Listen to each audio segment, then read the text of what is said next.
अस्सलामु अलैकुम व रहमतुल्लाहि व बरकातुहू। आप लोगों के सामने एक नात पेश करना चाहता हूँ। जिसको शाहे अंबिया से प्यार हो गया, महशर में वो कौसर का हकदार हो गया, हकदार हो गया, हकदार हो गया, हकदार हो गया। बांधी से हमजा जब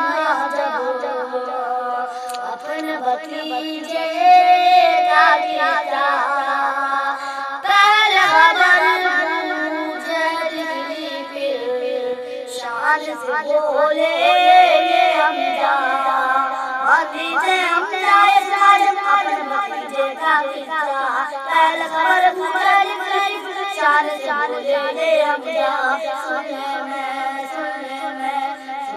मैं गुलाम सरकार हो गया, महशर में वो कौसर का हकदार हो गया, हकदार हो गया, हकदार हो गया, हकदार हो गया।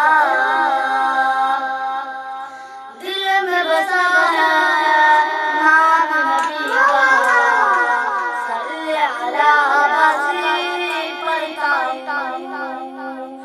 दूर मदीने से रहकर रात तरफता रहता हूँ।